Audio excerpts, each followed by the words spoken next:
Bonjour les trentenaires, les fiers, ceux qui portent avec engouement cet âge qui nous a longtemps effrayés.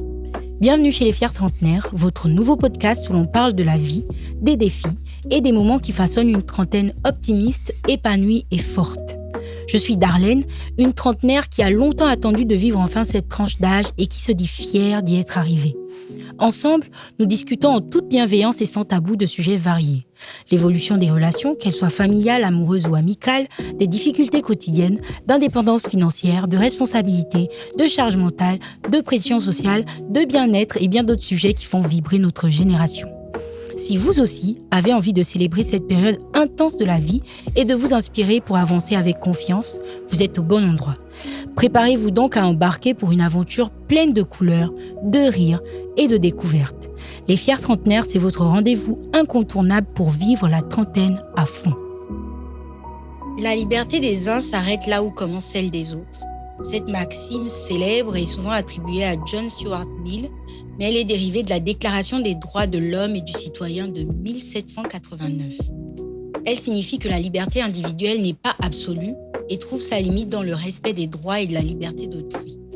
Elle est souvent utilisée pour justifier les règles de vie et dit en gros que la liberté consiste à faire tout ce qui ne nuit pas à autrui. Donc, ta liberté ne vaut que si tu assumes celle des autres, évitant ainsi qu'elle ne devienne un abus. Mais pour que la liberté des uns s'arrête là, où commence celle des autres, il faut savoir tracer une ligne de démarcation.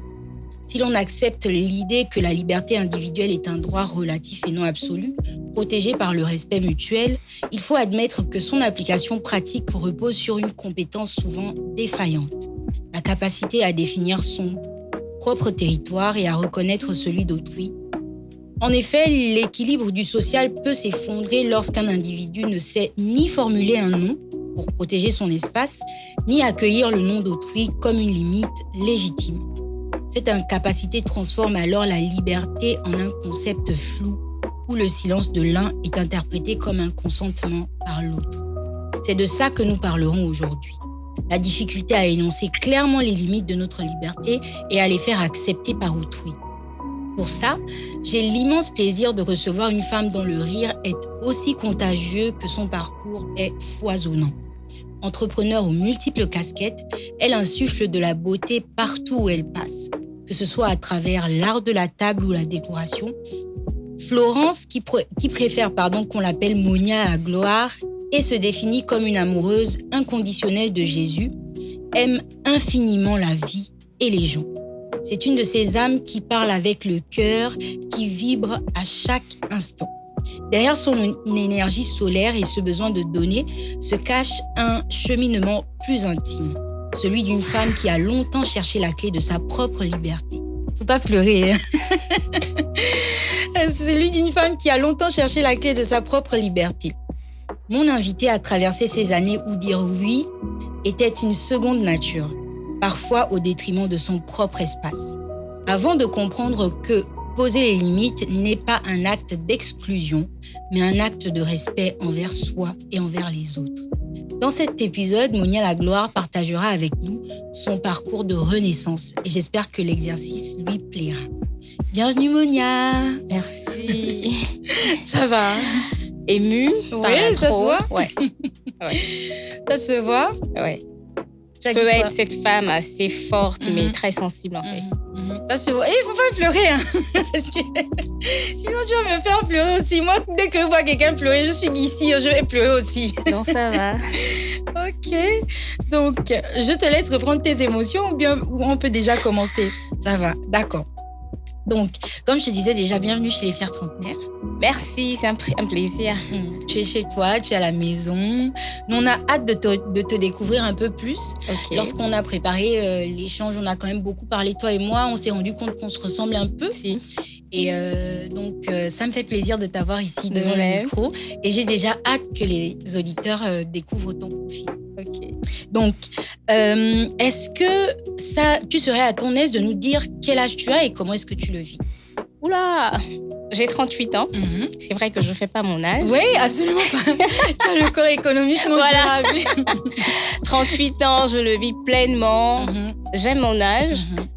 J'aime la personne que je suis, que je suis en train de devenir. Voilà. Ok. Et est-ce qu'il y a quelques années, genre 10 ou 20 ans en arrière, tu t'imaginais être la Mounia que tu es aujourd'hui? Non, je dirais non. 20 ans en arrière, c'était pas ça. Les responsabilités m'ont amené à plus de responsabilités, si je peux me le permettre. La réalité de la vie nous montre que c'est pas le jeu, en fait. On doit se tenir droite pour bien marcher. Et en préambule, comme tu le disais dans ton intro, on parlait de limites. Et tout être humain a besoin de limites, en fait. Si on n'a pas de limites, on fait n'importe quoi, on se heurte à pas mal de choses. Voilà. Et puis après, on en vient à blesser les autres ou à se blesser soi-même. Voilà. Ok. Et du coup, si on devait présenter Mounia à quelqu'un, qu'est-ce que tu pourrais nous dire pour qu'on le fasse de façon à ce que ce soit parfaitement représenté? Ouh là là. S'il faut présenter la personne de Mounia. Alors, pour revenir, Mounia, c'est le petit nom de la maison. Oui. Donc, Florence, c'est parce que je suis née le 1er décembre. Abeul, c'est un nom qui m'a été donné parce que je suis la première petite fille. Donc, c'est le surnom de ma grand-mère qui n'a rien à voir avec ma lignée. Donc, Abeul, qui veut dire enfant, elle a. Ok. Quelqu'un qui possède. Abeul, c'est ton prénom? C'est mon nom de famille. Ah, ok, d'accord, ok. Donc, Florence, parce que je suis née le 1er décembre, et Mounia, le petit nom qu'on a donné. Alors, s'il faut donner un aperçu de qui est Mounia la gloire, amoureuse, la chef des amoureuses. Elle aime l'amour. Elle aime l'amour. J'aime Jésus. J'aime la famille. J'aime les personnes qui m'entourent. J'aime le travail bien fait. Je ne joue pas avec le travail. Je suis passionnée de tout ce qui est art. Passionnée. En fait, Mounia, c'est quelque chose de profond, en fait. Et comme on le dit souvent, c'est comme des pierres précieuses. Pas pour me vanter, mais pour trouver de l'or ou du diamant, il faut creuser, il faut aller plus loin. Pour connaître Mounia, je pense qu'il faut découvrir qui est Mounia. Aujourd'hui, je peux donner un aspect de la personne que je suis présentement, mais demain, je peux donner une autre facette, d'où je m'identifie comme une nature, en fait, comme une saison. Et c'est ça la femme, en fait. La femme, c'est une saison. Donc aujourd'hui, je peux être bien.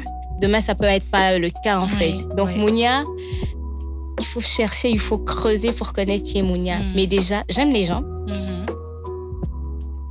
J'aime les gens, toujours là pour les gens. Et je respecte beaucoup la personne. Et j'aime pas quand on me piétine. Voilà. Je sais rester à ma place et j'aimerais qu'on fasse autant. Et c'est justement pour ça que on va échanger aujourd'hui. C'est sur ce sujet qu'on va échanger, ton rapport aux gens et le fait que tu dises que tu n'aimes pas qu'on te piétine, donc ton attitude à imposer les limites aujourd'hui. Mais avant d'arriver directement dans le sujet, je sais que tu es entrepreneur, je sais que tu fais traiteur, déco et récemment tu m'as invité à un vernissage d'art. Malheureusement, à cause du travail, je n'ai pas pu venir, tu m'en excuseras. J'espère sincèrement qu'il y en aura un autre et que je pourrai venir. Et donc, ton énergie me bluffe, quoi. Tout ce que tu fais, tu arrives à le faire parfaitement et tu dis toi-même que tu mets la passion dans tout ce que tu fais, la rigueur également. Parle-nous un peu de tout ça. Mounia, en tant qu'entrepreneur, elle fait quoi exactement? Mounia, en tant qu'entrepreneur, je fais de la déco, je fais de la nourriture, des paniers surprises. Je suis en même temps promotrice culturelle. Je suis en même temps... Il y a son à dire. Oui. Non, dis-nous tout. Comment je peux me définir? Je suis l'infini, d'où les 1000 délices de gloire. Ah oui, parce je que suis l'infini. Les 1000 délices de gloire. Je suis l'infini, d'où les 1000 délices de gloire. C'est un nom qui m'a été donné. 1000 parce que c'est un nombre indéfini. Donc, je me définirais comme l'infini, d'où je touche à tout.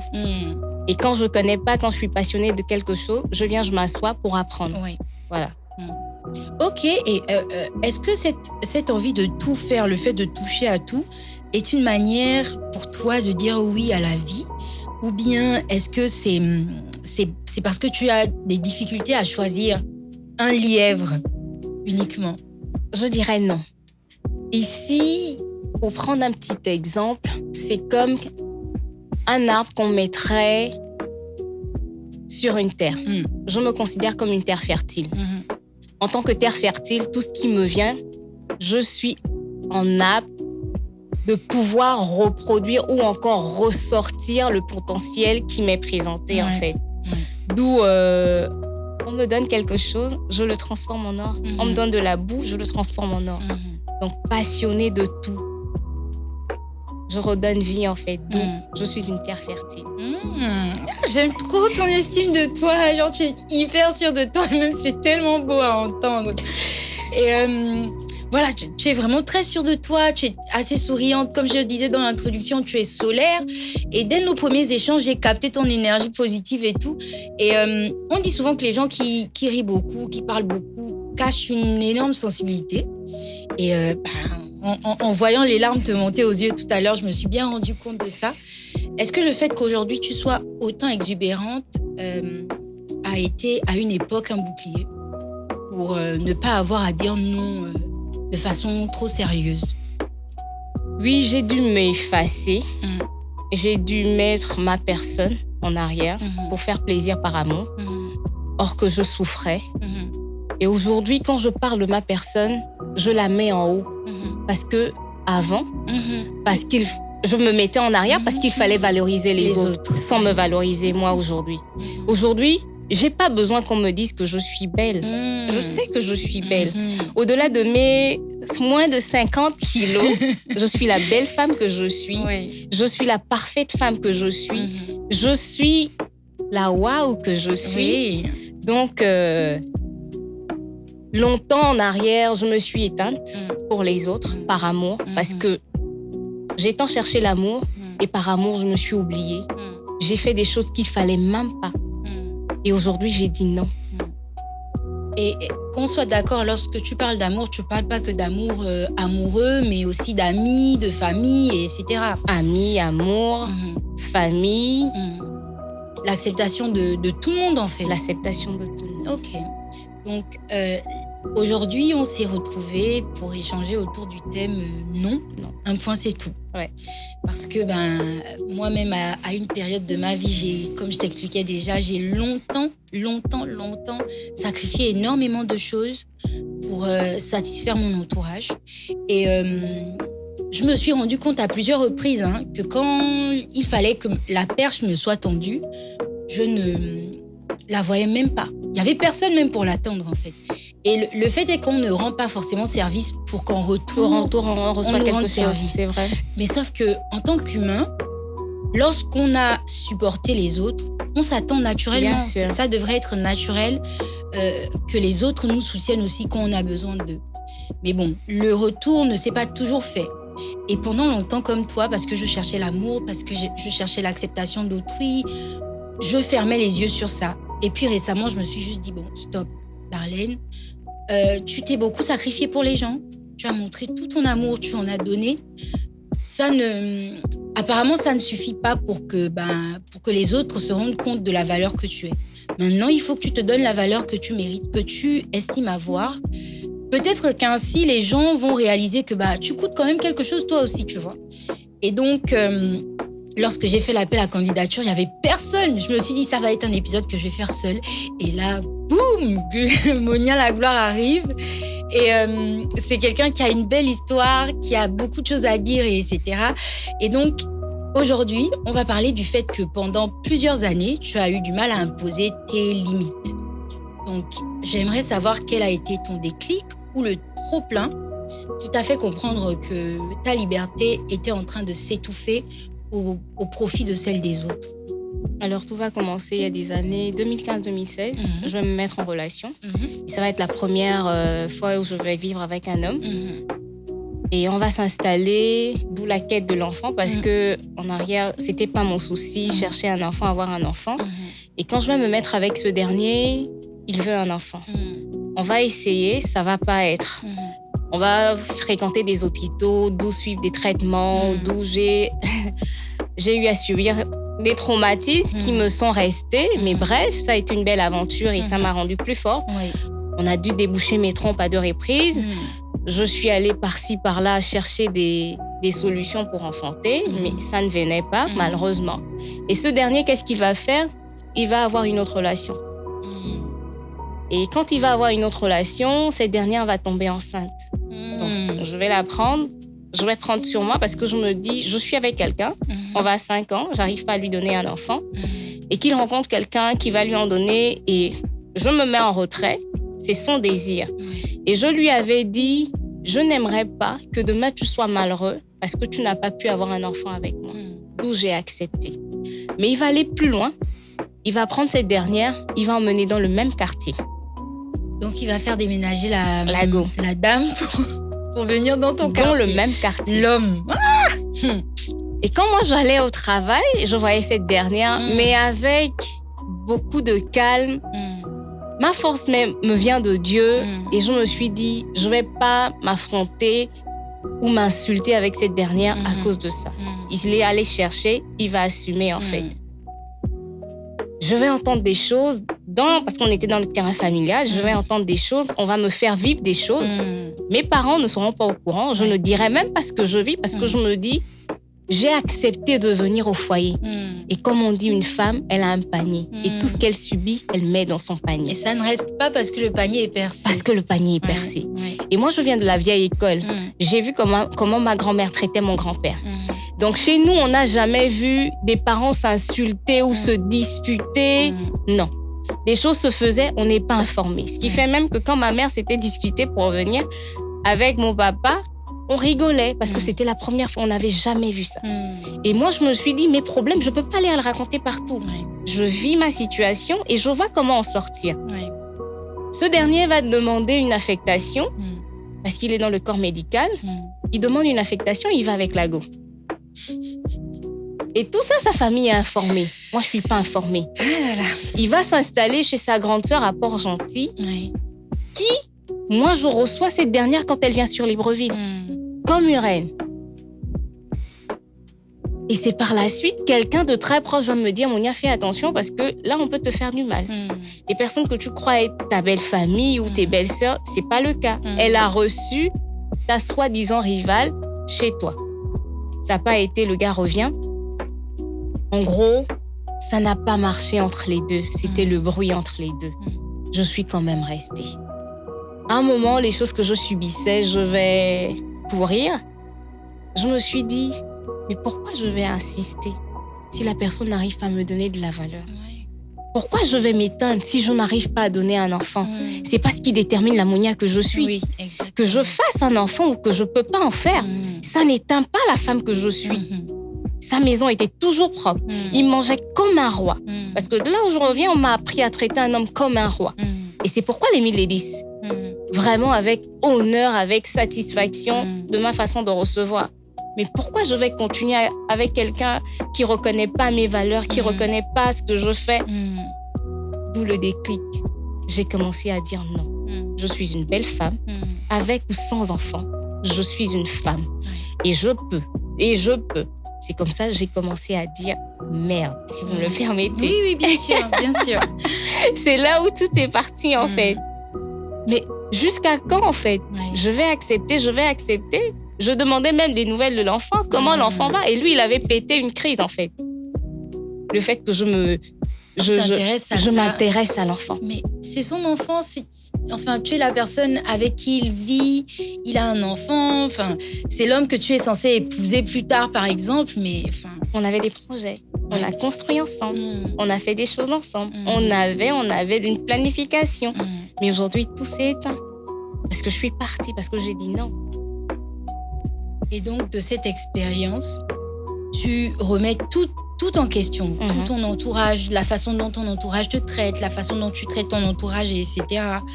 Et du coup, comment est-ce que tes proches vivent ton changement? Parce que souvent, on le leur impose, plus ou moins. Peut-être on va leur laisser une marge, le temps de réaliser qu'on n'est plus la même Monia, on n'est plus la même Darlene. Et du coup... Souvent, ils vont se dire « Ah, mais elle est devenue mauvaise depuis que, voilà, elle a eu son goût, même maintenant, c'est nous qui payons. » Donc, comment est-ce qu'ils l'ont vécu de ton côté? Alors déjà, quand je pars, mon échec, je dirais, ou mon apprentissage dans la maison de ce dernier, j'ai pas fait subir mon entourage. J'ai tout simplement mis des limites sans qu'il y ait des blessures. C'est vrai qu'au départ, j'étais blessée, mais comme je reviens toujours, ma guérison est venue de mon intimité avec Dieu. D'où cet amour que je dégage aujourd'hui. Parce que ma recherche d'amour commence parce que j'ai perdu mon grand-père. Donc, étant première petite fille, étant dernière, j'étais tellement chouchoutée, j'étais tellement cajolée, j'étais tellement pris dans les bras, les câlins, les cadeaux. Je suis très cadeau. Ce qui fait que quand je perds ce dernier, je cherche l'amour. Ce qui m'emmène à la quête d'un homme. C'est pourquoi, pour maintenir une relation, j'étais obligée à faire plein de choses. Tout et n'importe quoi. À un moment, je me suis dit, ok, ça s'arrête. Et quand j'ai commencé, mon entourage, on m'a traité de mauvaise, on m'a traité de tout et n'importe quoi. J'ai assumé. Après, je me suis dit, il en va de ma santé, en fait. Il en va de ma personne. Qui était là pour moi? Personne. Mais moi, j'ai toujours été là pour les gens. À un moment, je me suis dit, je préfère rester seule. Je suis plus épanouie. Je suis à l'aise. Je n'ai pas besoin des personnes qui ne veulent pas avancer au même rythme que moi. Aujourd'hui, on est dans un monde d'intérêt. Je suis avec toi parce que aujourd'hui, je suis à ton émission. Voilà, vous voyez un peu, parce que ça peut m'ouvrir des portes. C'est comme ça que les gens résument. Mais on n'est pas là parce qu'il faut être avec la personne. On ne connaît plus c'est quoi l'amour. On fait les choses par intérêt. Et je préfère me retirer de ces personnes toxiques. Et du coup, tu nous parles beaucoup du fait que tu es chrétienne. Et je me demande comment est-ce que, quand on sait que dans la foi, on nous apprend généralement à donner de soi, à partager, à aimer, à se sacrifier, no matter what. En fait, qu'importe la situation par laquelle tu dois passer ou par laquelle tu peux passer, tu dois pouvoir donner de toi, en fait. Comment est-ce que tu as réussi à déculpabiliser de l'idée de dire non? Quand on sait que, normalement, tu aimeras ton prochain comme toi-même, quoi. Aujourd'hui, tu t'aimes énormément, mais tu te choisis d'abord. Comment est-ce que tu as réussi à passer de la Monia qui aime tout le monde, qui se met à la disposition de tout le monde, qui soutient tout le monde, sans que ça ne pose problème aujourd'hui que tu sois la Monia qui se choisit en premier? Comment répondre? Surtout que j'ai beaucoup parlé. Comment répondre? Aujourd'hui, je veux dire, c'est une rencontre. Et quand je parle de mettre en avant la personne de Christ, ça a été une rencontre. Je vais insister sur la rencontre qui, à une étape de ma vie, je sombrais. Ce Dieu qui s'est révélé, pas un homme. Je ne parle pas d'un homme. Je parle de la personne de Christ qui s'est présenté à moi. D'où cet amour, en fait. Et comme tu le disais, il s'est donné, il s'est sacrifié pour nous. Et quand tu comprends qui tu es et c'est quoi ta mission sur la terre, tu te dis, hey, tu arrêtes de perdre du temps. À tout et n'importe quoi. Je disais précédemment, je suis aînée d'une famille. J'ai pas mal de personnes derrière moi. Et je me suis dit, je n'ai pas droit à l'erreur. Je n'ai plus droit à échouer. Je n'ai plus droit à faire tout et n'importe quoi. D'où une discipline. Je suis dure avec moi-même. Même le non, il n'est pas que pour les autres. Il est également pour moi. Toi. Je ne fréquente pas n'importe où. Je vais pas où. Comment ça se dit? Je vais pas n'importe où. J'ai des restrictions, j'ai des interdits que moi-même je me suis donné parce que je veux aller quelque part. D'où cette rencontre m'a fait comprendre que je ne suis pas tout le monde. Je suis particulière. Et en tant que particulière, en tant que choisie, si je me peux le permettre, je n'ai pas droit à l'erreur. Je n'ai pas droit à l'erreur. Ok, j'entends. Et vu qu'on est sur le fait que tu es chrétienne, lorsqu'on préparait l'échange, tu m'as parlé d'une situation que tu as vécue dans une église où tu priais. J'en parle parce que c'est important pour que les auditeurs se fassent une idée globale de qui tu es.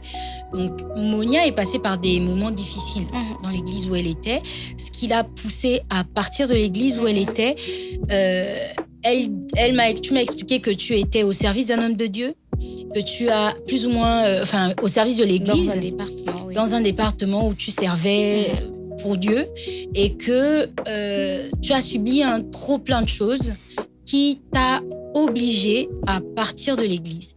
Pour moi, c'est une façon d'imposer un nom que tu n'aurais peut-être pas imposé plus tôt.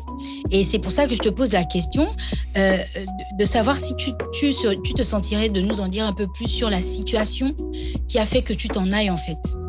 Alors, je suis partie pourquoi ? Je suis partie parce que ma responsable, parce que j'étais dans un département, et ma responsable me mettait la pression parce que je n'étais pratiquement pas là. Et je rappelle aux gens, les 1000 hélices de gloire est une mission. Oui. Donc, dans ce que je fais, c'est plus profond. C'est tellement spirituel que d'apporter un cadeau aux gens. Et c'est une vision qui m'est venue du Père. Donc, je ne me suis pas levée de moi-même pour dire que je vais commencer à offrir des paniers surprises. Oui. C'est toute une vision, c'est tout un chronogramme. Et que ces dernières ne comprennent pas c'est quoi les 1000 délices de gloire, qui va me demander de faire un choix. Ou elle va même aller plus loin, me dire, elle va prier que je n'ai plus de clients. C'est incroyable. J'ai dit Saint-Esprit. Vous savez combien de personnes mangent de ce que je fais ? J'ai des veuves et des orphelins. Je suis dans le social. J'ai une famille. Donc, ce que je fais n'est pas que pour moi, en fait. Beaucoup participent ou beaucoup bénéficient de ce que je fais dans les 1000 délices de gloire. Donc, que quelqu'un comme ça ne connaisse pas l'origine des 1000 délices de gloire, il va jusqu'à me dire, elle va prier pour que je n'ai plus de clients. Déjà, pour aller plus loin, moi, ma page, elle n'est pas sponsorisée. Et je reviens à dire, un trésor, il se laisse cacher. C'est à toi d'aller rechercher. D'où les 1000 délices de gloire, c'est de bouche à oreille. Donc, je suis partie de là à cause de cette étape. Comment, je te pose la question, c'est rhétorique. Comment on en vient à dire à quelqu'un que je vais prier pour que tu n'aies pas de clients ? Tu pries pour qu'elle n'ait pas de clients. Elle se nourrit comment ? Elle nourrit sa famille comment ? Elle paie son loyer comment ? Elle se vêtit comment ? Il y a la dîme qu'il faut verser à l'église, etc., etc. Quand tu dis ça, ça me rappelle une situation que j'ai vécue à l'époque où moi aussi j'étais chrétienne. Je m'apprêtais à partir en Afrique du Sud pour mon cursus de langue.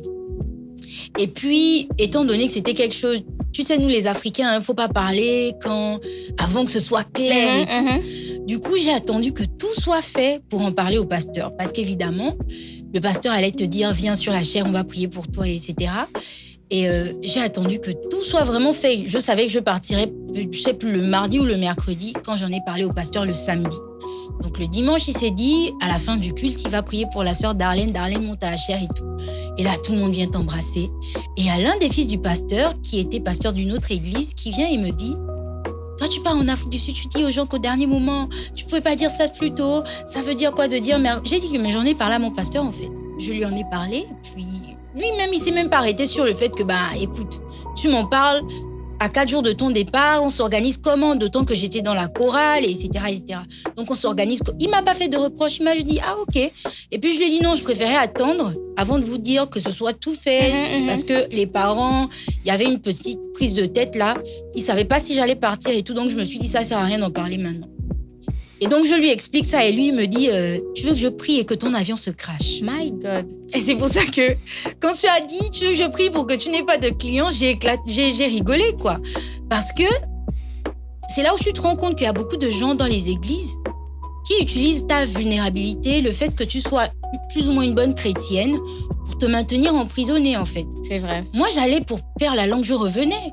Le temps que j'allais passer était défini, c'était connu. Et quand le pasteur a prié pour moi, il a dit même le temps que j'allais faire là-bas. Mais qu'on me dise, parce que je pars pour quelques mois, me perfectionner pour mon avenir, qu'on me dise que tu veux que je prie et que ton avion se crache, tu sais de quoi je suis capable. Je peux prier et puis ton avion se crache. Je sais pas moi. Et c'est là que ce pasteur-là, je l'ai retiré de mon esprit. Je me suis dit, je sais pas. À l'époque, malgré le fait que j'étais encore très crédule, j'avais peur des hommes de Dieu, etc. Je me suis dit, j'étais jeune, je me suis dit, non, le pasteur là, c'est pas quelqu'un de bien. Parce que comment on peut dire, si mon avion se crache, je meurs avec. Bien sûr. Et toutes les personnes qui sont dans l'avion, elles sont parties. meurent avec moi, en fait. Comment on peut être un pasteur, un homme de Dieu et dire que voilà, si tu pars, il me dit non, tu as encore la possibilité de ne pas partir. My God. La chorale va faire comment? Et j'étais dans la déco aussi. La décoration, qui va gérer ton ministère, et etc. Moi, j'étais en mode, mais moi, je pars pour un temps défini, je reviens. Quand je reviens dans cette église, en fait. Et puis, qu'on me dise comme ça que, si tu pars, je peux faire que ton avion se crache, je peux prier et ton avion se crache, ça m'a vraiment fait peur. Et le pire, c'est qu'à l'époque, je commençais à être chrétienne. Enfin, chrétienne de façon réveillée. D'accord. Parce que moi, j'ai grandi dans la confession catholique. D'accord. J'ai été baptisée, j'avais, je crois, 3 ans. Et à l'époque où je suis allée en Afrique du Sud, j'avais peut-être, je sais pas, 23 ans, 22, 23 ans. Et donc, j'ai grandi pendant 20 ans avec la croyance catholique. Catholique, oui. Et les catholiques, à l'époque, là, c'était l'amour et rien que ça, quoi. Chacun vivait sa vie, on ne s'intéressait pas forcément à ce que X ou Y faisait de sa vie, comment il occupait son temps et tout ça. Et puis tu arrives dans l'église de réveil où on te fait intégrer des groupes assez rapidement, on te rend active assez rapidement, etc., etc. Et puis quand tu es dans un groupe, tu peux plus sécher. Bien sûr. Tu peux plus sécher le culte. Tu n'as plus de vie. Tu n'as plus de vie. Tu sèches pas le culte sans que au prochain culte on te reproche que tu n'étais pas là. Et à l'époque, moi, je faisais les cours du soir à l'école. Et donc, tu dis non, mais j'avais cours, ou j'étais fatiguée, ou j'étais au boulot. Mais on te juge. On te juge. Et je pense que c'est à l'église que j'ai appris à commencer, à dire non. Ouais. Quand mes limites étaient trop dépassées. En fait. Qu'on essaie de les déplacer ou de dépasser les limites, c'est là que j'ai appris à dire non. Assez rapidement. Et j'ai eu beaucoup de mal, par contre, à le faire à mon entourage, avec mes amis, avec ma famille. Mais à l'église, c'était clair. C'était bien défini. Assez rapidement, ça l'a été. Et donc voilà, mais quand même, je suis quand même tombée dans pas mal de choses, comme beaucoup de gens. Bref, on n'est pas là pour critiquer les églises, petit disclaimer. On n'est pas là pour critiquer les églises. Monia est chrétienne et je respecte vraiment ça. Pour l'avoir moi-même été, je sais que lorsqu'on développe sa relation avec Dieu, et rien qu'avec Dieu, c'est quelque chose de profond en fait. Lorsqu'on s'appuie sur les hommes, sur ce que les hommes font et disent ou exigent, c'est là où ça peut porter préjudice à la personne qu'on est. Donc on n'est pas là pour vous critiquer. Donc voilà, bon. Maintenant, je t'ai parlé du fait que beaucoup utilisent le fait qu'on soit bonne chrétienne pour, je sais pas, déplacer nos limites. Comment est-ce que toi, tu arrives à différencier le fait que tu sois bonne chrétienne, que tu aies une bonne relation avec Jésus et le fait que tu sois souvent forcée de dire non ou d'imposer des limites à ton entourage. Je ne sais pas si la question est claire. Non. Alors, quand on est bonne chrétienne, comme je disais déjà tantôt, on a tendance à se livrer comme le Christ, tu vois. Et beaucoup peuvent utiliser le fait que tu sois une bonne chrétienne pour te pousser ou t'obliger à faire des choses. Comment toi, tu arrives à demeurer une bonne chrétienne, mais à refuser des choses quand même, tu vois? Aujourd'hui, je rentre en moi, je demande au Saint-Esprit, qui est mon coach, mon guide, d'où avant je faisais les choses par compassion. Mais aujourd'hui, je me remets et je demande, est-ce que c'est utile? Est-ce que je peux faire? Et j'entends cette petite voix intérieure qui me dit oui ou non. Ou il y a quelque chose qui va arriver et je ne fais pas en fait. Et il y a une question que j'ai oublié de te poser. Lorsque tu parlais de ta mésaventure amoureuse, tu nous as dit avoir vécu la situation seule et de n'avoir pas été comprise par ton entourage. Si tu le dis, c'est que d'une certaine façon, tu leur en as parlé, mais que personne n'a ressenti ton besoin, ton SOS. Et je te dis ça parce que souvent, les gens vont te dire « Mais moi, je ne savais pas, tu ne m'as pas dit. » et tout. Est-ce que, en dehors du fait de leur avoir dit que ça n'allait pas, tu leur as montré que ça n'allait pas? Alors, je suis de ces personnes qui ne savent pas montrer que ça ne va pas. Et je disais récemment, c'est par mon attitude que tu sauras que ça ne va vraiment pas. Ma figure, ou des gestes, ou mon retrait des gens. Là, tout de suite, tu sauras que ça ne va pas. J'aime pas voir... Comment dire? je veux pas que les gens aient pitié de moi. Je supporte pas ça. Parce que je suis toujours là pour les autres. Et ça a toujours été ça, en fait. Quand on est là toujours pour les autres et avoir cette sensation qu'on vient compatir. Oh mon Dieu, j'aime pas la pitié, en fait. En fait, quand j'ai dit qu'on se ressemble, on se ressemble beaucoup. Je déteste que les gens aient pitié de moi. J'aime pas ça. Alors, pour une petite histoire, ma maman, c'est qui m'a élevée, c'est qui suivait maman, d'où qui m'a en même temps incarné ce caractère. Avant qu'elle ne décède, je suis allée la rejoindre parce qu'elle était seule. Je vais tout plaquer pour aller la rejoindre et elle était malade. Et déjà même appeler les gens pour dire qu'elle était malade, elle ne voulait pas parce qu'elle ne voulait pas qu'on ait pitié d'elle. Parce que ça a toujours été une femme, une lionne en fait, une femme forte. Et je me rappelle quand j'arrivais, parce qu'à cette époque encore je travaillais avant que je ne démissionne. Et quand je revenais, je prenais des petites choses qu'elle aimait bien manger. Je vais déposer et là elle va m'appeler, comme le petit nom c'est Momo. Ça fait combien? Tu as dépensé combien pour ça? J'ai emmené parce que moi-même également, j'aime bien et je veux manger. Elle me dit non, va prendre mon sac. Combien tu as dépensé? Elle prend, elle me rend. Donc, c'est des étapes, c'est des choses qui me sont restées. Je me suis dit, je veux pas qu'on ait pitié de moi.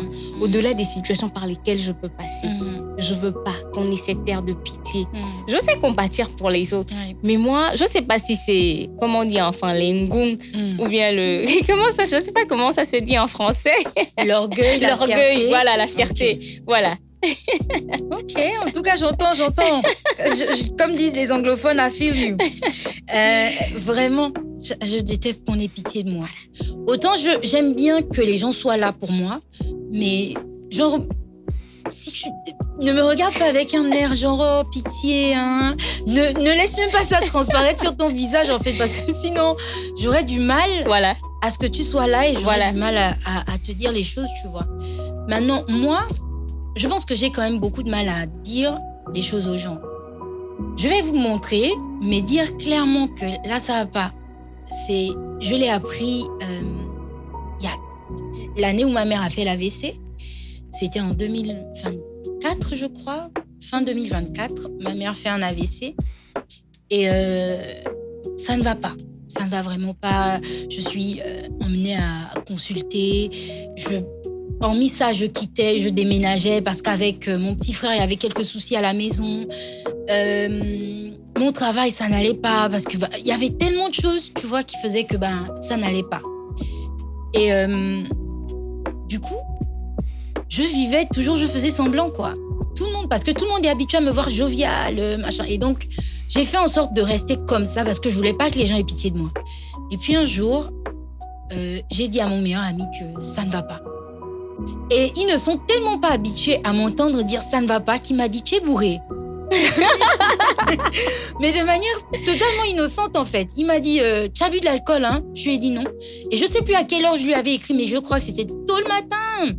Et je lui ai dit non, j'ai pas bu d'alcool Arnaud, mais ça, en fait il y a quelque chose qui va pas. Je ne saurais pas l'expliquer. Ah, ça va me faire pleurer. Je ne saurais pas l'expliquer. Je me bats depuis plusieurs mois pour que ça s'arrange. Ouais. Mais c'est là, en fait, c'est là. Et quand je finis de lui faire ce message, j'écris à Anaël, Anaël qui est l'amie qui nous a mis en relation. J'écris à Anaël parce que je sais qu'elle a un ami qui est psychologue. Et donc, j'écris à Anaël et je dis, s'il te plaît, Anaël, envoie-moi le numéro de ton ami psychologue. Parce que je crois que ça ne va pas. Et je sais pas, habituellement quand je veux aller bien, je fais du sport, je regarde un film. Souvent, je vais me mettre devant Grey's Anatomy et puis je vais pleurer et tout va passer. Je vais écrire dans mon journal intime, je vais sortir, je vais lire. Mais j'ai tout essayé, Mounia. Je n'y arrivais pas. Et puis, comme je disais, comme les gens n'étaient pas habitués à ce que Darlene dise non, ça va pas. Ça va pas, ouais. Parce que Darlene, c'est toujours la meuf qui est joviale. Plein d'énergie. Voilà. Et quand je l'ai dit, il m'a dit, mais ma copine, tu as bu? J'ai dit non, pas du tout, mais genre, ça va pas. Et le pauvre ne savait même pas comment réagir. Et donc, voilà. Mais quand même, je suis quelqu'un dont, comme tu dis, le faciès ne ment pas. Ma mère me dit ça tout le temps, genre, ton visage, ça se voit que ça ne va pas. Il y a quelque chose, enfin, ça se voit que tu es en colère. Détends tes muscles, tu vois. Détends les muscles de ton visage. Quand tu es en colère, ça se voit. Quand tu es triste, ça se voit. Quand tu es en joie, ça se voit. Même quand tu essaies de faire semblant, ça se voit. Ça se voit. Et en gros, c'est ça. Généralement, ça va se voir naturellement, mais dire, parce que j'ai peur d'être jugée, j'ai peur de paraître vulnérable, et je sais que les gens utilisent beaucoup la vulnérabilité des autres, ils s'en servent beaucoup pour détruire. Oui. Donc, je sais pas, j'ai assez vite pris l'habitude de ne pas dire aux gens quand ça va pas, de rester dans mon coin. Mais pourtant, dès que je constate que chez quelqu'un ça va pas, dès que je constate que quelqu'un a un souci, je cours tout de suite à son chevet. Ouais. Tu sens qu'on est les mêmes. Je cours à son chevet, je reste avec la personne, je soutiens la personne et tout. Et le fait est que quand maman est passée par son AVC, ça a été un exercice dur. Ça a été une situation dure parce que, comme tu décrivais ta maman, la mienne aussi est comme ça. Elle a élevé 4 enfants seule. Elle a toujours été forte. Ma mère ne se reposait pas. Genre, elle ne se fatiguait pas. Et de la voir vulnérable dans son lit, qu'elle n'arrivait même pas à parler, à tenir la main, à redresser le visage, à sourire. Je me suis dit non. Enfin, il y a quelque chose qui ne va pas. Et lorsque j'en ai parlé à mon entourage, personne ne s'est même dit « Ah, Darlene, je viens passer du temps avec toi et tout. » Personne n'a appelé pour prendre des nouvelles. Pendant qu'on échangeait, je te disais qu'il n'y avait qu'une personne, mais en fait, il n'y a que 2. Et les 2 personnes sont à l'étranger. Hormis mon petit ami, et 2 amis qui étaient genre hyper présents à la période où ma mère a été malade, étaient à l'étranger. Donc, ils ne pouvaient pas venir me voir. Ils appelaient, ils écrivaient, ils prenaient des nouvelles. Comment ça a été, tu as été voir maman, etc., etc. Mais les personnes avec qui, genre, je passais le plus clair de mon temps, ici à Libreville, absolument personne. Et c'est là où j'ai eu mon déclic. Ouais. C'est là où je me suis dit, ok, ma chérie, je suis seule. Tu es vraiment seule en fait. Tu es seule, mais il y a tellement de monde autour de toi, mais tu es seule comme ça. Ouais. Regarde, je sais pas moi, tel a perdu son grand-père, tu es parti. Tel a perdu sa cousine, tu es parti. Un neveu de X est décédé, tu étais là-bas.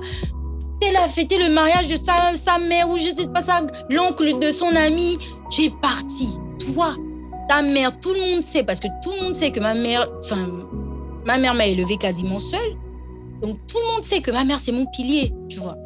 Toi, tu dis aux gens, à tes pseudo-amis, que ta mère a failli y passer. Personne. Mais il n'y a personne. Et quand je voyais ma grande sœur avec ses amis, qui venaient la soutenir, qui l'appelaient, etc., moi, je me suis dit, ouais, mon petit frère est venu à l'hôpital, il est venu avec une meute. On était obligés de leur dire, calmez-vous, en fait. Vous restez dehors. Et moi, j'étais la seule. Pourtant, mes meilleurs amis, et je suis désolée, vous prenez des balles perdues, mais voilà, il y avait absolument personne. Que des gens qui étaient loin. Mon petit ami était loin. Marie-Hélène, elle était loin. Arnaud était loin. Que des gens qui étaient loin, qui étaient à fond sur Darlene, tiens bon là-bas et tout. Après, il y a d'autres amis dont je ne suis pas forcément proche. Je ne peux pas leur reprocher d'avoir été si peu présents. Mais il y a quand même beaucoup qui ont pris des nouvelles et tout. Mais les gens qui étaient à Libreville, il n'y a personne. Maman est sortie de l'hôpital, maman est venue chez moi, s'installer chez moi, il n'y a personne. Absolument personne. Et c'est là que j'ai eu le déclic. Que tu dépenses énormément d'énergie pour les autres. Toi, en fait, le jour où tu t'éteins, en réalité, ton fils est seul. Personne. Donc, vas-y, prépare-toi pour lui, prépare-lui son avenir, mets de l'énergie à ce qu'il se souvienne qu'il a une mère, ou bien qu'il a eu une mère au cas où il t'arrive quelque chose, plutôt que d'être partout pour tout le monde. Et c'est comme ça que, aujourd'hui, je suis la Darlene qui, si je veux pas, je te dis non. Bien sûr. Et tu m'entendras jamais te dire, ah non, je suis désolée parce que tu m'entendras plus jamais faire ça. Je suis désolée parce que, écoute, quand moi j'ai eu besoin de vous, à une situation comme celle-là, il y avait personne. Et donc, je vais pas dire, ah ouais, je peux pas venir parce que, je vais juste te dire, non, je suis désolée, j'ai pas le temps en fait. Ok, je vais venir, si je peux, je viens. Si je veux, je viens. Mais si je veux pas, c'est non. c'est juste non. Et j'ai monopolisé la parole. Non, mais et pendant que je t'écoute, et ce qui me vient à l'esprit, c'est ces expériences montrent tout simplement qui est avec nous et qui n'est pas avec nous. Et aujourd'hui, je bénis l'Éternel parce que plus on avance, plus on est en train de sélectionner les personnes. Le tri se fait tout seul. Le tri se fait tout seul. Donc aujourd'hui, on va plus dire, on va indexer tel parce qu'aujourd'hui, il n'a pas été, tout simplement, il n'était plus là pour la prochaine étape. Oui. Donc, avant, ça faisait mal. Mais aujourd'hui, j'ai pris conscience que ces personnes ne sont plus éligibles de continuer avec nous. Tout simplement, et on ne force pas. Le Seigneur placera les bonnes personnes au temps convenable, en fait. Donc, ces personnes, c'est juste pour te montrer, elles ne sont pas dans ton ADN. Vous n'avez pas les mêmes convictions, c'est tout. Après, tu vois, la vie, c'est un chemin. Voilà. Et puis, arrivent des carrefours où les gens se séparent. Quoi. Voilà. Parce qu'ils doivent tous poursuivre leur chemin. Ils vont certainement rencontrer d'autres personnes avec qui ça va se passer mieux. Ou, je sais pas. Quoi qu'il en soit, je ne souhaite de mal à personne. Aujourd'hui, je ne pense pas que je leur en veuille. Juste, à ce moment-là, j'ai senti leur absence, mais de manière lourde. Quoi. Et aujourd'hui, qu'ils soient présents, qu'ils ne le soient pas, je sais pas. Je ne leur en veux pas. Et comme on disait déjà, le tri s'est fait tout seul. Mais s'ils ont besoin de moi un jour et que je me sens disponible, disposée, que je n'ai pas un mal-être au fond de moi où je sais pas, je vais partir. Tu te présentes, oui. Je me présente, je vais les soutenir, je vais les aider, etc. Mais c'est ça un leader. Oui. Je suis un leader. C'est ça un leader. Oui. C'est ça un leader. En tout cas, c'est ça. Et est-ce que toi, tu te souviens de la première fois où tu as eu à dire non à une personne ou à imposer un refus sans avoir à te justifier? Ah oui, hein. Et quand on a été pendant longtemps, oui, ça doit être dur en fait de dire non. Ouais. Donc, ton premier non sans te justifier, c'était à quelle occasion et comment est-ce que tu l'as vécu? C'était à quelle occasion? Alors, c'était, je pense, le mariage d'une amie. Je suis pas partie parce que quand j'avais besoin, ces personnes n'étaient pas là en fait. Et l'invitation a été faite, mais je suis pas partie parce que mon esprit ne voulait pas partir. D'où après, je me suis pas justifiée. Donc, je n'ai pas donné de suite de justification. Mais ça a mené à ce que quand une autre s'est mariée, elle m'a pas invitée. Elle s'est dit, je veux pas vivre le gourmet de Monia, mieux. Parce que je sais qu'elle va peut-être pas venir, autant je ne lui demande pas de venir. Mais quand à sa première grossesse, j'étais là. Jusqu'à l'enfant avait des petits soins. Chaque fin du mois, je faisais une petite enveloppe et tout. J'étais vraiment impliquée. Et que elle se soit mariée. Elle m'avait juste dit qu'elle se mariait, mais aucun billet, aucune suite. J'ai laissé tomber en fait. Elle a anticipé le risque. Comme c'était la même bande. Comme c'était la même bande. Oui. Voilà. C'est sûr que le mot est passé en mode non, mais elle n'est pas venue. Moi, je l'ai invitée. Oh, c'est dommage. C'est dommage. Mais enfin, est-ce que si elle t'avait invitée, tu serais partie? Oui, je serais partie parce que moi, quand j'ai perdu ma tante pour revenir, elle n'était pas. Quand elle a perdu sa maman, je suis allée. Et pourtant, j'avais une veillée de prière. Je suis d'abord allée au décès et après, je continue à ma veillée de prière. Et moi, quand j'ai perdu ma maman, elle n'était pas.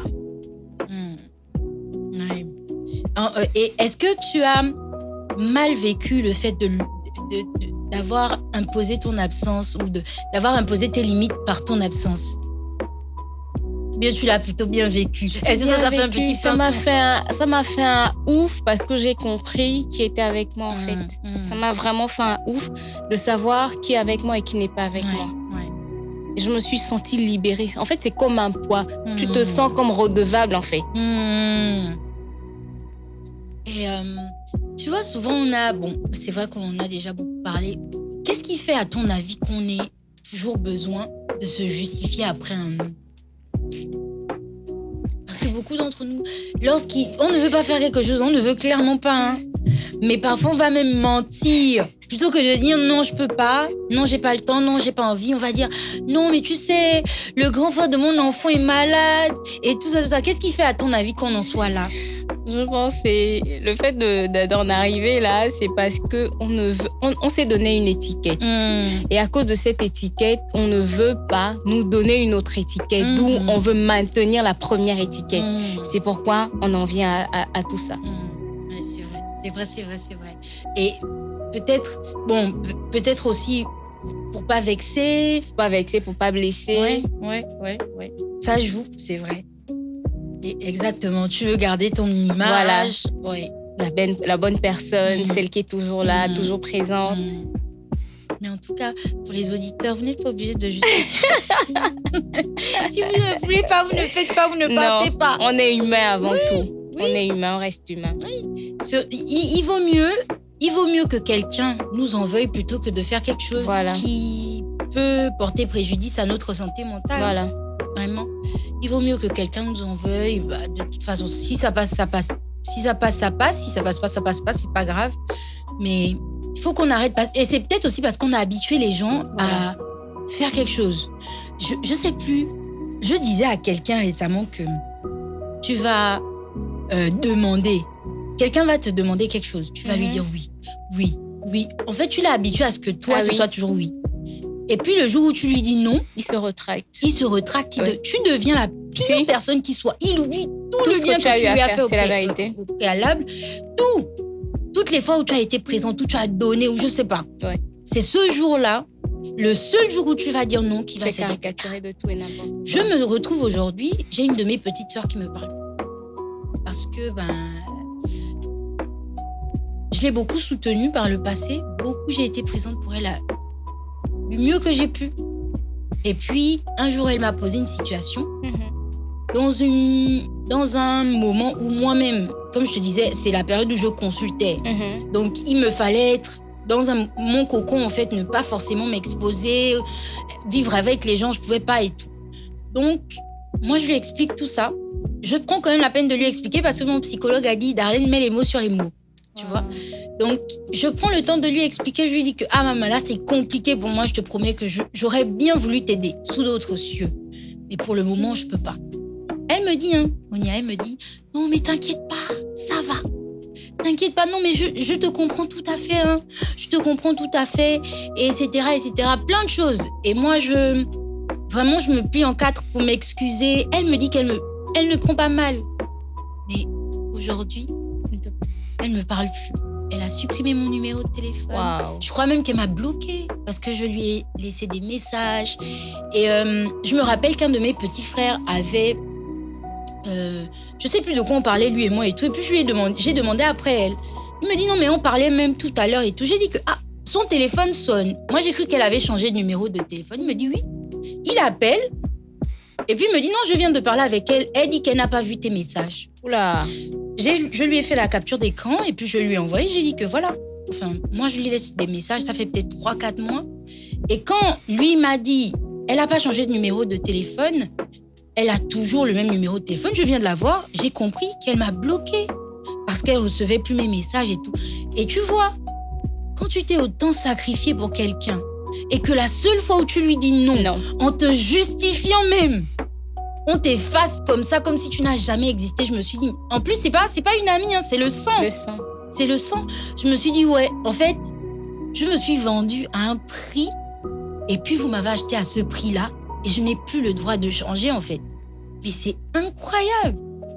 Parce que toi, tu es dans le besoin. Moi, je te dis que je suis dans l'incapacité de satisfaire à ton besoin et je t'explique, je te donne les motifs. Le pourquoi, oui. En fait, je prends même... je me suis rendue vulnérable. Et puis toi, tu le vis en mode, écoute, va chier, quoi. C'est comme ça que moi, je le vis, que tu t'es dit, Darlène, me fatigue pas, va chier. Passe-moi l'expression. Et aujourd'hui, je suis désolée de dire que le jour où elle aura réellement besoin et qu'elle réactivera qu'elle va me débloquer, je serai partie. C'est mort. Là, en fait, je suis déjà partie. Ouais. Et ça a été un gourmand. Ça a été un gourmand pour moi de réaliser. Quand mon petit frère m'a dit non, mais attends, j'essaie de l'appeler et qu'il est parvenu à la voir. Parce que moi, je me suis dit, mais frère, je t'ai soutenu pendant des années. Je sais pas, moi. J'ai fait plein de choses quand même pour te montrer que je suis ta grande sœur. Si tu as besoin, tu peux compter sur moi. Et la seule fois où je te dis non, je suis désolée, je peux pas. tu me supprimes comme ça de ta vie, tu me considères comme morte, donc dans ton esprit, je suis morte. En fait, ça m'a fait le gourmand quand même. Et c'est dur de se dire, de penser à ça et de se dire que, ouais, en fait, tu t'es tellement sous-estimé, dévalorisé, donné, et puis on t'a accordé une valeur moindre, quoi. Du coup, tes sentiments, on s'en branle. Tes sentiments, on s'en fout. Que tu ailles bien, que tu n'ailles pas bien, tu dois aider les autres. Parce que tu as habitué les autres à ce que tu ailles bien, que tu n'ailles pas bien, tu dois les aider. Et donc, c'est ça. C'est peut-être ça qui fait que on se retrouve souvent à devoir justifier. Le fait d'avoir peur que les autres le jugement de nous. Voilà, change de point de vue à notre sujet et nous juge, etc. Donc, l'émotion. Monia, ton épisode là. Non, mais c'est le quotidien. Hein. On le vit tout le temps. Voilà. Et c'est bien dommage. Et donc, comme tu le sais, on est chez Les Fiers Trentenaires, le podcast Les Fiers Trentenaires. Le podcast parle de tout ce qui touche à la trentaine, etc.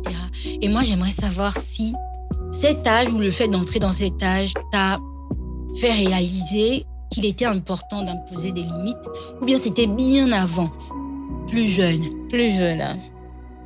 Tu as commencé tôt. Oui, j'ai commencé tôt parce que je disais, j'ai grandi dans une famille où il n'y avait que des grandes personnes. Ouais. Et tout de suite, les responsabilités me sont données très jeune. Très jeune. Et en ce qui te concerne, quel est le nom dont tu as été le plus fier? Ce type, hein? Ouais, le fait d'être parti. Je prends mes clics et mes claques. Je dépose les clés. Ah bah ouais. Parce qu'après ça, il a continué à courir après moi. Il est reparti voir ma maman, demander pardon. Il se disait que j'étais allée raconter ce que je vivais. Or, c'est après que tu en as parlé. Voilà. Ok. Bon, je pense qu'on a quasiment fait le tour de notre échange qui a été bien. Je ne sais pas si tu as des questions pour moi. Non? Déjà, je dirais chapeau à la personne que tu es parce que c'est vraiment pas facile. Et aujourd'hui, permettre aux autres de donner leur vécu, leurs expériences, c'est pas donné à n'importe qui. D'où je parlais de leader, en fait. Et en tant que leader... S'il vous plaît, écoutez bien, c'est Monia qui l'a dit. Hein. Donc, continue. Ce ne sera jamais pas facile. Continue parce que ce que tu fais, si peut-être tu ne le sais pas, tu sors les autres d'un gouffre. Ça permet aujourd'hui de laisser des fardeaux et d'avancer. Donc, bon vent à ce que tu as commencé et que de bonnes choses. Merci. Et que dirais-je? Tu es comme, je te disais la dernière fois quand on a commencé à parler, ce que nous vivons, c'est parce que nous sommes là à ramener les autres. Je parlais d'étoiles en fait. Une étoile, elle est faite pour être en haut et pour être éclairée. En tant qu'étoile, de ce que tu fais, peut-être tu te dis non, c'est une mission en fait. C'est vraiment une mission pour revaloriser les personnes, revaloriser l'être humain. Parce qu'aujourd'hui, on chosifie les personnes ou encore son vécu ou encore son histoire. Mais ici, tu viens remettre des couronnes qui étaient tombées en fait. Donc, c'est trop beau ça. Donc surtout, accroche-toi. Ça va vraiment pas être facile. On va tout dire et tu vas tout voir. C'est ta mission. Il a fallu que tu passes par là pour sortir cette flamme en fait. Et que cette flamme ne s'éteigne jamais. Merci. Donc moi je dis aujourd'hui, les épreuves viennent juste définir qui nous sommes. Pas pour nous briser. Tant qu'on n'a pas pris conscience de qui nous sommes et où on va rester en arrière. Et quand on connaît ce qu'on a, déjà se connaître et où on va, ce qu'on a, c'est le plus important. C'est le plus important. Et le fait d'avoir tout ce... My God, là, les choses sont en train de monter. En tout cas, je suis en train de prendre la bénédiction. Là, c'est en train de monter. Et j'ai pas envie de parler en langue devant les gens là. En tout cas, je te remercie énormément, non seulement de t'être rendu disponible, mais aussi d'avoir, je sais pas, contacté Anaëlle, d'être venue jusqu'à moi, de t'être ouverte telle que tu t'es ouverte à moi, et d'avoir clairement autant été sincère, et de ne t'être pas fermée à notre échange, à cet épisode. Donc voilà, merci beaucoup à toi. Avant qu'on termine, j'ai encore quelques questions. Si tu devais donner un conseil à la Monia vingtenaire que tu as été, qu'est-ce que tu lui dirais? J'aurais dit à cette Monia vingtenaire, la plus belle chose, c'est d'abord de s'aimer, de se connaître. Une fois on sait qui nous sommes, rien ne peut nous ébranler en fait. On n'a pas besoin d'avoir quelqu'un pour nous dire qui nous sommes, parce qu'aujourd'hui on a besoin d'entendre ça, surtout pour les femmes.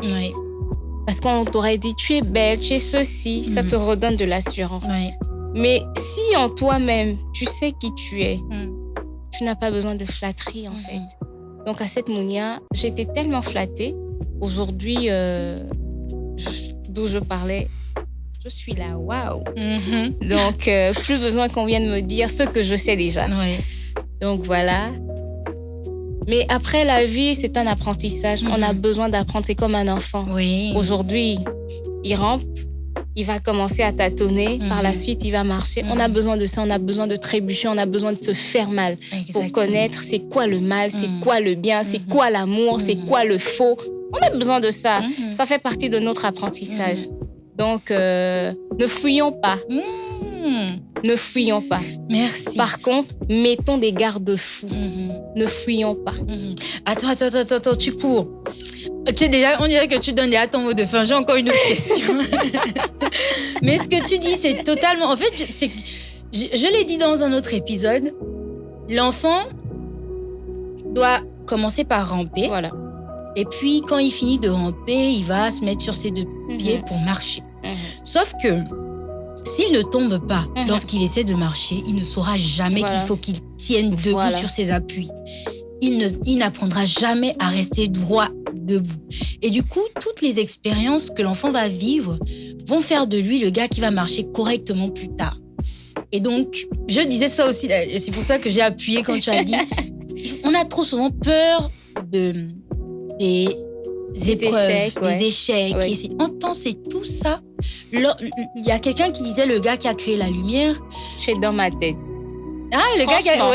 c'est ce que je m'apprêtais à dire. Le gars qui a créé la lumière a dit, quand on lui a dit que il a fallu que vous fassiez 1001 essais pour trouver la lumière, pour réussir à créer l'ampoule. Et il a dit, non, j'ai pas fait 1001 essais, j'ai juste trouvé 1000 façons de ne pas créer la lumière, une ampoule en fait. Et donc, tous les échecs, toutes les déceptions, tous les combats, tout ce par quoi vous passez fera de vous la meilleure personne, la version la meilleure de vous-même en fait. Après, vous avez le choix. Bien sûr. Les expériences peuvent vous apprendre comme elles peuvent vous laisser enfouis dans un gouffre. Et je vais faire un petit écho à un épisode que j'ai fait avec un psychologue, Monsieur Is, qui disait que les épreuves ou les traumatismes, on peut les porter comme un manteau et s'en servir pour quand on a froid, ou on peut les porter comme un boulet. C'est à nous de choisir. Bien sûr. Donc, est-ce qu'on porte ça comme un boulet et ça nous ralentit, ou bien on le met comme un manteau qu'on peut retirer s'il fait trop chaud. Donc, c'est ça. À vous de choisir ce que vous voulez faire de vos traumas, de vos échecs, Voilà, vous choisissez la direction que vous leur donnez.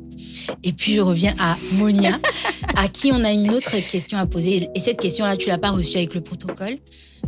On veut que tu laisses un message à la Monia de 48 ans, du coup. Waouh. Qui viendrait, dans 10 ans, et se dirait que mais je suis passée chez les fiers trentenaires et tout. Je me souviens que j'avais laissé un message le jour de son anniversaire, par exemple. Je viens comme ça. Je me souviens que je me suis laissé un message. Je veux réécouter ce que je me suis dit. Qu'est-ce que tu voudrais entendre? Dans un proche avenir. Waouh. Qu'est-ce que j'aimerais entendre? Surtout, ne baisse pas les bras. Va de l'avant. nous sommes en mission et en tant que missionnaire, on doit rendre compte. Et comme je ne suis pas mon propre rémunérateur, je me dois de rendre compte, je me dois d'être au travail. Malgré les difficultés, malgré les obstacles, il m'incombe de surmonter toute épreuve et de toujours avancer, de toujours avoir le sourire et de toujours être en paix d'abord avec moi-même avant d'être en paix avec les autres. Donc, si je ne suis pas en paix avec moi-même, je ne pourrais pas être en paix avec les autres. Et je dis toujours, nous sommes des diffuseurs.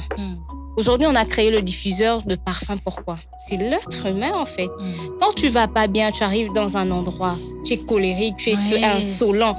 Mais ton atmosphère, tu le communiques. Voilà. Exactement. Donc, nous sommes des diffuseurs. Et en tant que diffuseur, il m'incombe en tant qu'amoureuse en chef de toujours répandre l'amour au-delà de mes couacs, au-delà de... Voilà, c'est comme une saison. On a la saison de pluie. Aujourd'hui, on parle de changement climatique. C'est ça la vie, en fait. Au-delà de ce qui peut arriver, ça ne doit pas changer notre personne. Ça ne doit pas changer qui nous sommes. On a été blessés, oui, mais moi, je continue de t'aimer et j'avance. S'il faut qu'on se sépare, on va se séparer, mais je t'aime pour autant. C'est pas parce que tu m'as blessé, tu as fait ceci et cela, ça va me détruire. Pour revenir, la grande sœur de celui avec qui j'étais, récemment, elle m'a vue parce que j'ai fait son anniversaire. Elle me dit, j'ai parlé de toi à maman. Mon Dieu, mais je suis pas ce genre de femme qui va voir le frère pour lui dire, reprends avec elle. J'ai dit, hein? Pour elle, elle s'est dit, le fait d'être toujours présente, quand ils ont besoin de moi, c'est parce que je voulais renouer. Mais je lui ai dit, c'est moi qui suis partie. Il ne m'a jamais mis à la porte. Et je sais pourquoi je suis partie. J'ai dit, on n'a qu'une vie. C'est pas le jeu de gamme où on a une vie, on a deux vies, on a trois vies. On a une seule vie. Il m'incombe de réussir ma vie. Si ça n'a pas été avec lui, mais je ne vais pas m'éterniser. Il faut que je continue de fleurir parce que je suis une fleur. D'où Florence. Je suis une fleur. Et partout où je vais, cette bonne humeur, au-delà de ce par quoi je peux passer, je dis non. Et ça fait fuir les problèmes, ça fait fuir les maladies. Donc, je ne vais pas être m'attrister. C'est quoi un homme? Je ne vais pas définir qui je suis. Qui sont dehors, là.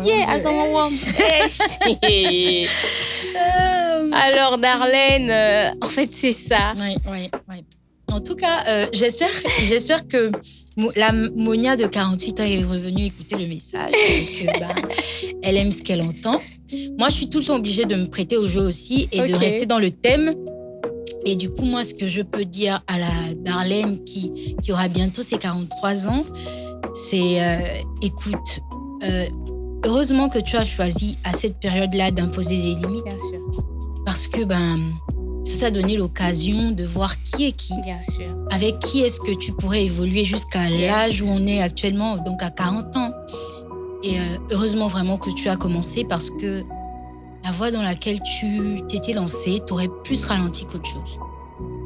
Le fait d'être à la disposition de tout le monde t'aurait donné ou t'aurait obligé à maintenir, à te vendre à un prix qui n'était vraiment pas le tien. Voilà. Tu mérites mieux que ce que tu avais. Tu mérites d'être aimé autant que tu aimes. Tu mérites d'être soutenu autant que tu soutiens. Tu mérites d'être, je sais pas, accompagné autant que tu accompagnes. Et même si tu n'accompagnes pas, que tu ne soutiens pas, que tu n'aimes pas, dans l'optique qu'on te rende l'appareil, tu as quand même besoin, c'est quand même nécessaire que le boomerang te revienne. Et j'espère que tu es resté sur ton non sans justif. J'espère que tu n'as accordé des oui qu'aux personnes qui en valaient la peine. Et voilà, écoute, joyeux anniversaire.